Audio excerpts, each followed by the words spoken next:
guys up. Make some noise for them. Come on. Get on.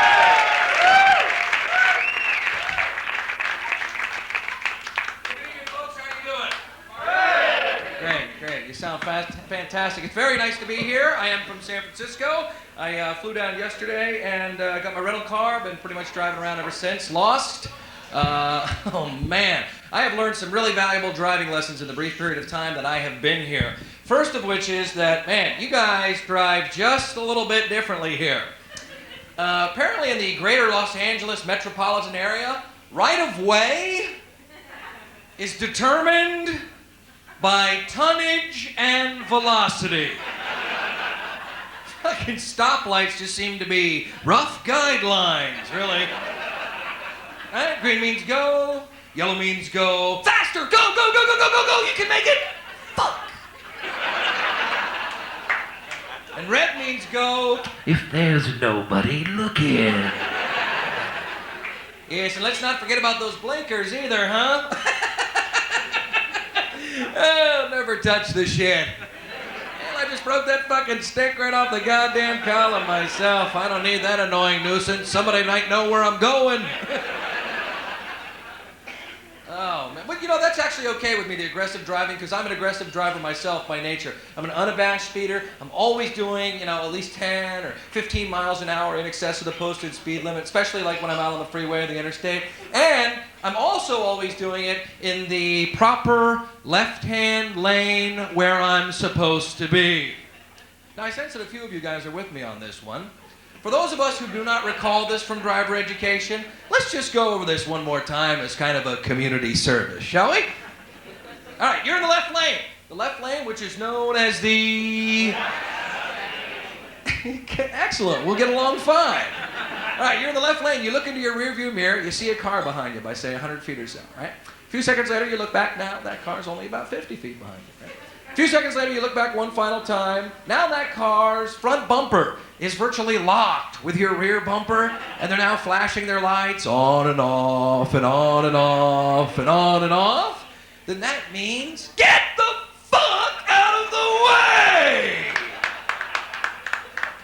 And I'll tell you what, folks, if you're not laughing at that, you're one of those fucking people.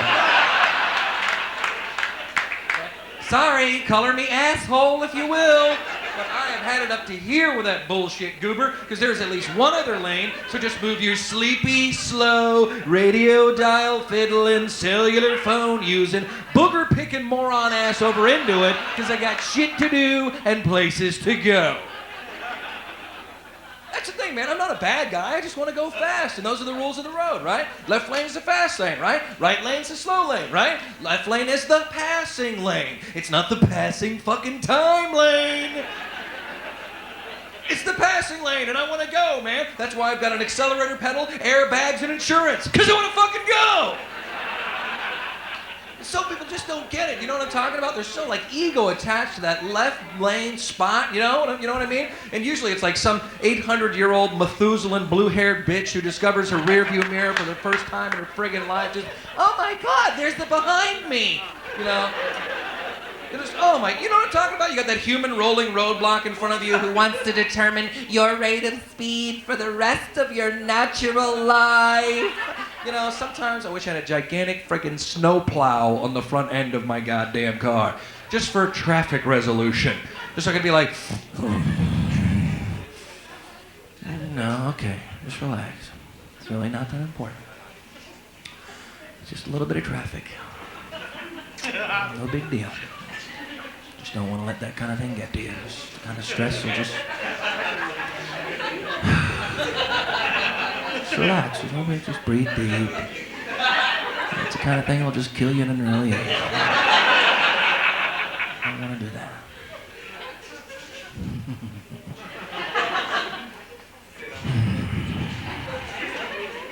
You fucking whore. No.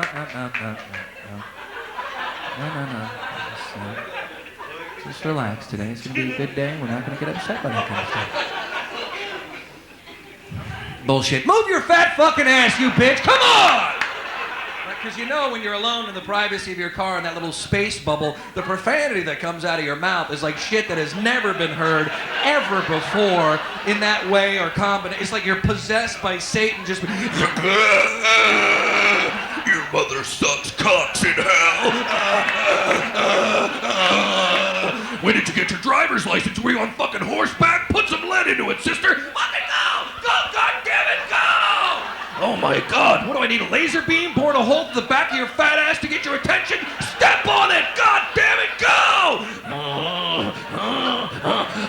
Try opening the coffin lid, you stupid bitch, you can probably see better. Go!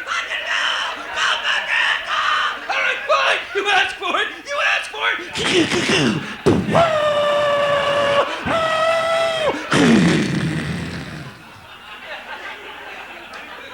But that's just me.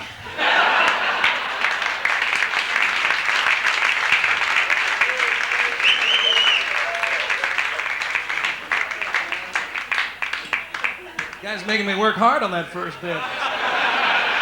As soon as I got up here, all you guys were like, oh, fuck, another white boy fucking comic is tequila too, okay. It can be hard, man. It's hard opening for a big name like George and that kind of thing. So, you know, the people are just like, whatever.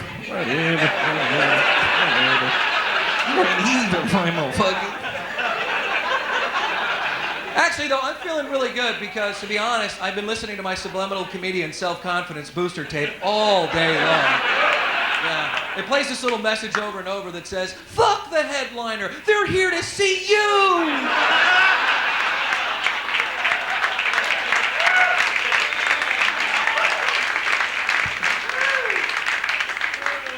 Oh, man, did I just cut a piece of pie out for me now, huh?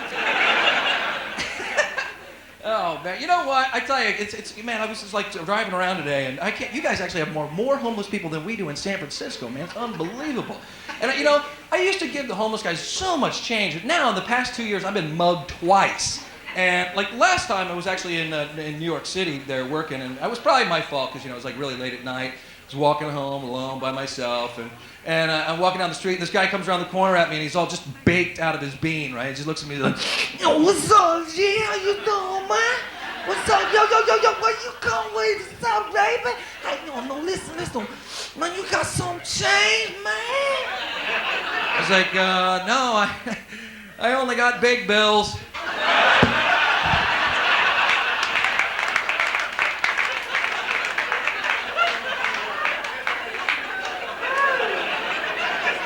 Apparently the homeless don't appreciate sarcasm about their plight.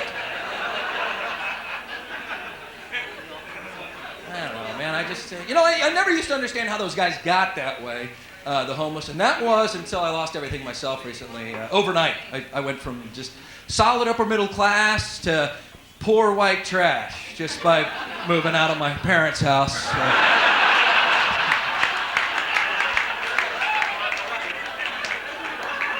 Methinks I hear the laughter of Generation X in the house.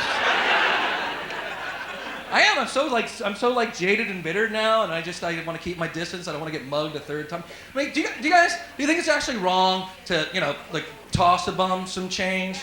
Well, yeah, like, you know, say a fistful of pennies, overhand, you know, really hard, right at his head, wrapped in a roll.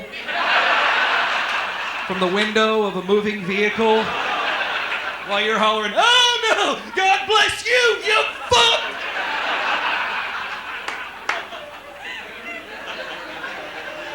A couple of muggings will really do it to you, boy, I tell you that. See, now I'm sure somebody's all upset, you know, just like, oh God, just certain things you just shouldn't joke about. Don't make jokes about the homeless, it's just not fair. Certain things just aren't funny. Bullshit, Grandma, okay? That is so much political correctness, and I'm so tired of PC. It is so anti-comedy, you know? You guys came here tonight to laugh. PC makes us all, in the past couple of years, it has made us all so uptight, overly sensitive, and ready to be offended that all these things that it has tried to, you know, eliminate with good intentions, like sexism and racism and homophobia, there's been an actual resurgence in the past few years because of all the tension, you know? Racism is a good example. I just joined that Big Brother program recently. And the very first question this huge jamoke asked me when I walk into his office, right? This is like, all right, Doc, So tell me, buddy, like, what race do you want him to be, eh? So just to mess with him, I was like, I don't care what race he is. Just so long as when I pick him up, he's wearing something sexy.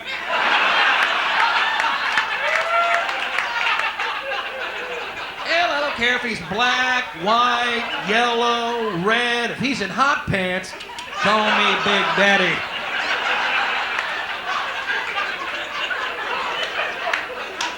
Because I may be a pedophile, but I'm no racist, mister.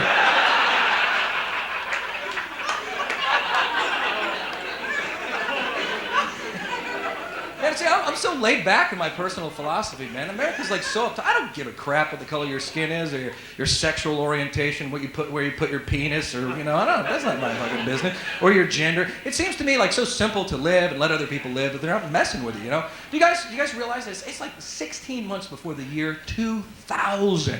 Don't you think as a species it is way past time for us to be worrying about crap like that? Skin color, sexual orientation, and gender and whatnot? Put your hands together if you believe that. It's totally okay to do that. Besides, folks, there's so many other good reasons to hate people. There really are. You know, it's like racism. You know, if you're gonna hate somebody, don't hate them for something so superficial as the color of their skin, you know? Take the time to get to know that person first. Find out they're a fucking asshole, then go ahead and hate them. Don't you see? That's a much deeper, more meaningful kind of hatred.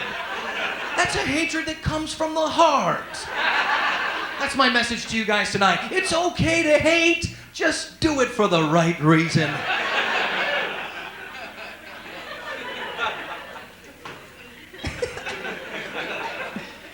Okay, that one needs a little work on the irony there. Okay. It's so funny, I can do that joke like I'm in the Midwest, talk about irony, guys who do like, irony? Shit, I get that in my multivitamin every day. What the hell is he talking about? That stupid bastard. I'll learn him a thing or two, I'll tell you that right now. There's so much racism in the middle of America. It's all over the country, but I mean, particularly if you go like I was in Wichita, Kansas not too long ago. Okay, don't ask me why, all right? But anyway, I was there, and man, I never wished I had my fucking ruby red slippers with me so bad in my entire life. Keep me the fuck out of this hellhole. So I'm like talking about racism on stage in this like dumpy little club, and I'm sure you can imagine how well that was going. I think the last two words that I recall hearing were, "Get him!" So after the show, this big good old boy's all drunk. He wants to talk to me, right? And he's just like that typical, you know, just you know what I mean? He's got your fat, just wash basin belly, just, you know, greasy, tattoo-ridden, knuckle-dragging, mouth-breathing, toothless, inbred, homunculus, asshole, sister-fucking, trailer park-living, radon-breather, cat diesel power hat-wearing, asshole fuckface. I didn't like this guy very much. Anyway, he comes up to me because he wants to talk to Comedy Boy, right?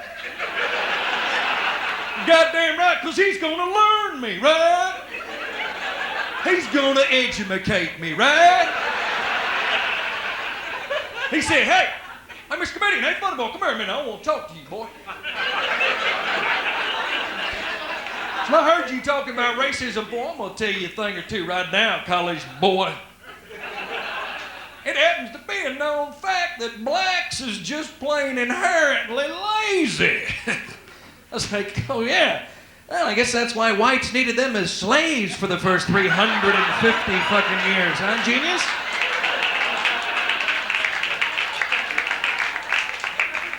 Take that little bit of trivia back to clan quarters with you.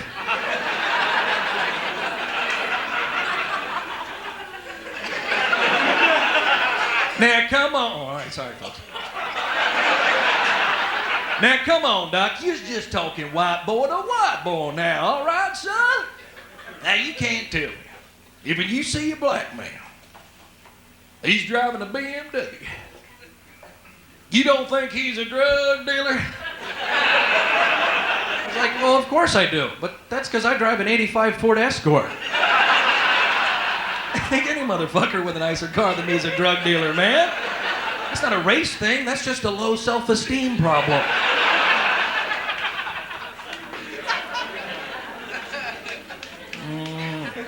political correctness is everywhere in our society. It really is. You know, it's made it really difficult when it comes to just plain dating between the sexes these days. Anybody on a date tonight? By applause. You guys dating? Are you married? Are you married? Just went, we're not going to answer a fucking question for you.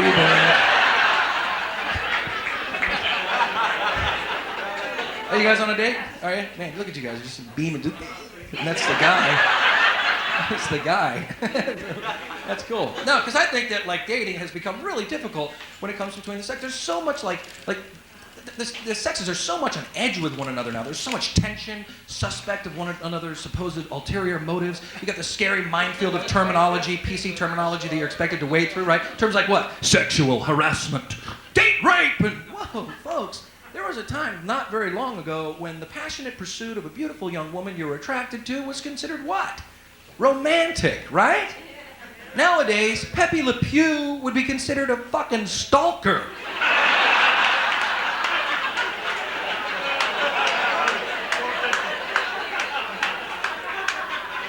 Date rape is one of those terms you hear bandied about quite a bit these days, you know, and I'm glad there's more awareness, but now you hear these like outrageous, like Andrea Dworkin, hyper-feminist statements, you know, things like, all men don't understand that date rape is wrong.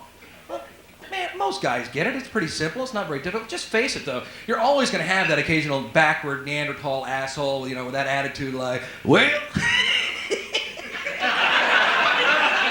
just because the date's passed out don't mean the date's over.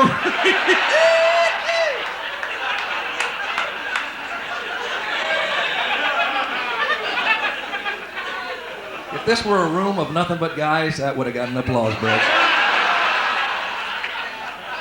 I don't know where he's getting that from. I would have walked right out of the room. But I am going to have to get out of here, though. Before I do, I want to ask you guys. Actually, I'm going to share this with you instead. I do a little writing every now and then, a little poetry, actually. And you know, occasionally the Dionysian muse is upon me. I feel compelled to compose a few lines. And yeah, recently I finished a poem that I submitted to Hallmark, and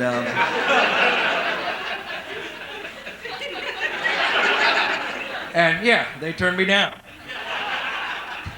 Anyway, I was really bummed out by that, so I'd like to go ahead and share this with you guys if I could. And let me know what you think, okay? Here we go. Thank you, sir. Okay. When the road you chose gets rocky, and the way leads all uphill, and even good friends desert you, as they sometimes will. When the deck seems stacked against you, seems there's no way you can win, that's the time to buy a gun and put it to your chin. When problems loom too large and they're only getting bigger, suck the barrel, baby, and pull the fucking trigger.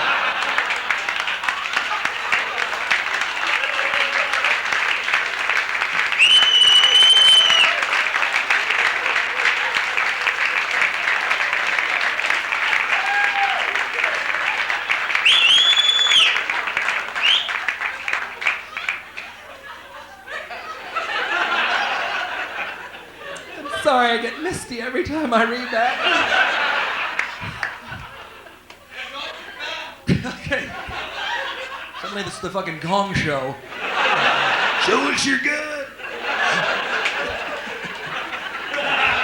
Tonight's specialty, old fat strippers who've been put out to pasture. Show us your gun.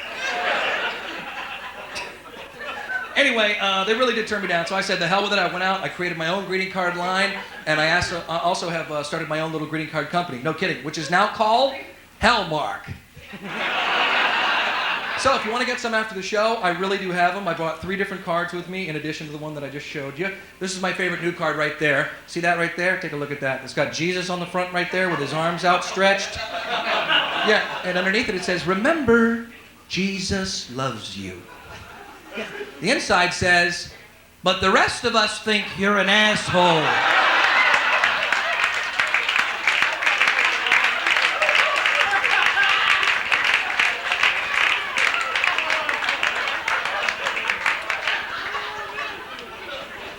So I'm going to leave you guys with this one right here. I have one other card. I'm not going to show it to you. It's a secret card. You guys can see it back at the table on the way out. They're one for $2, or you can get all 3 cards for just $5. And you guys, you'll love this. This is my all-time favorite. Short, sweet, to the point, right there. See that cute little girl on the front right there? She's riding her rocking horse right there. See that? Yeah. And it says, thinking of you, I just wanted to say, fuck you and the horse you rode in on. Thanks a lot, guys. Right there.